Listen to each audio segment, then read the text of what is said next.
যশোরে মৃত এক শিক্ষিকার পেনশন সংক্রান্ত অর্থ ছাড়ের নামে ঘুষ গ্রহণের অভিযোগে দুর্নীতি দমন কমিশনের হাতে গ্রেফতার হয়েছেন যশোর জেলা প্রাথমিক শিক্ষা অফিসার আশরাফুল আলম। তবে এই ঘটনাকে উদ্দেশ্য প্রণোদিত ফাঁসানোর দাবি তুলে তার নিঃস্বার্থ মুক্তি চেয়েছেন জেলার প্রাথমিক বিদ্যালয়ের শিক্ষকরা। বুধবার বিকাল আনুমানিক 5টার দিকে যশোর জেলা প্রাথমিক শিক্ষা অফিসে অভিযান চালায় দুর্নীতি দমন কমিশন। অভিযানের সময় মৃত এক শিক্ষিকার পেনশন সংক্রান্ত ফাইল নিষ্পত্তির নামে 1,20,000 টাকা ঘুষ গ্রহণের অভিযোগে জেলা প্রাথমিক শিক্ষা অফিসার আশরাফুল আলমকে আটক করা হয়েছে।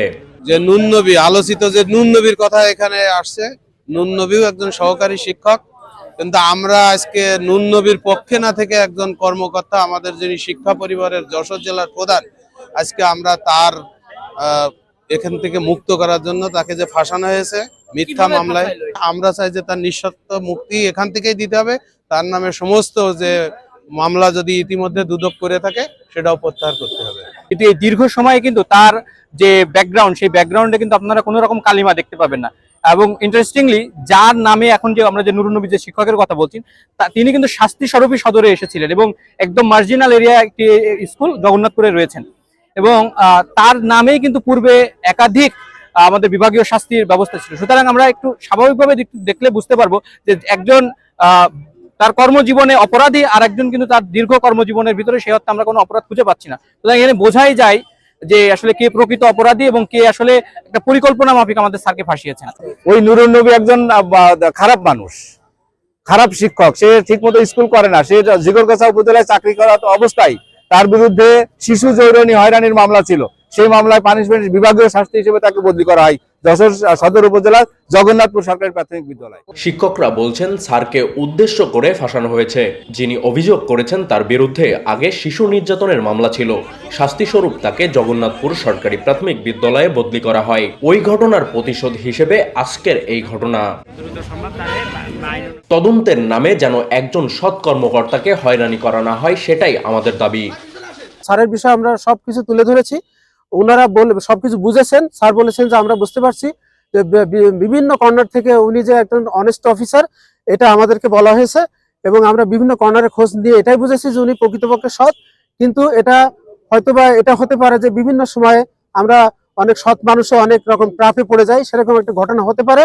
দুদক কর্মকর্তারা তার নিজ কার্যালয় থেকে নিয়ে যাওয়ার সময় উত্তেজনা ছড়িয়ে পড়লে 2 থেকে 300 শিক্ষক দুদক অফিস ঘেরাও করেন। এই ঘটনাকে ষড়যন্ত্র আখ্যা দিয়ে আশরাফুল আলমকে নিঃস্বার্থ মুক্তি দাবি করেন তারা।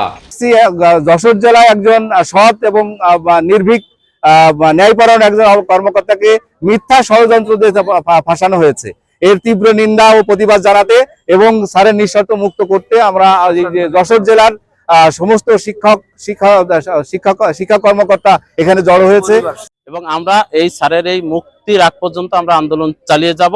আমরা যদি আজকের মধ্যে রাতের মধ্যে এটা একটা শুরু না হয়, আমরা আগামীকাল যশোর জেলাব্যাপী কঠোর কর্মসূচি হবে এবং আমরা ন্যায়ের পক্ষে, সত্যের পক্ষে আমরা মানে আমাদের মনে প্রাণে আমরা যে বিশ্বাসটা করি যে আমাদের স্যার নির্দোষ, আমরা শেষ পর্যন্ত দেখতে চাই যে আসলে স্যারের উপরে অন্যায় হচ্ছে কিনা। এদিকে দুদক কর্মকর্তা জানান অভিযোগের ভিত্তিতে আইনানুগ প্রক্রিয়ার অভিযান পরিচালনা করা হয়েছে এবং বিষয়টি তদন্তাধীন রয়েছে। মোহাম্মদ নুরুন নবী নামের এক ব্যক্তি আমাদের অফিসে এসে একটা অভিযোগ দাখিল করে। ওয়াইফের হচ্ছে যে বেতন সমতাকরণ এবং পেনশন কেসটা জেলা প্রাথমিক শিক্ষা অফিসার যশোরে এটা আটকে রাখা হয়। ফাইল আটকে রেখে এই ধরনের ঘুষগুলো বিভিন্ন করেছে, দাবি করেছে, নিয়েছে। প্লাস সর্বশেষ 1,20,000 টাকা দাবি ছিল। এটা নিয়েই উনি এই মোহাম্মদ নুরুন নবী সে হচ্ছে যে অন্যায়ের প্রতিবাদ করার জন্য এই জন্য তিনি আমাদের সঙ্গে যোগাযোগ করেছেন এবং আমাদের কাছে অভিযোগ দাখিল করেছেন, যার প্রেক্ষিতে এই ব্যবস্থা নেওয়া হয়েছে। অভিযোগ ও পাল্টা অভিযোগের মধ্য দিয়ে ঘটনাকে ঘিরে সৃষ্টি হয়েছে তীব্র উত্তেজনা। তদন্ত শেষে সত্য উদ্ঘাটনের দাবি সকল শিক্ষক বৃন্দের। সাকিন হোসেন, সুবর্ণভূমি।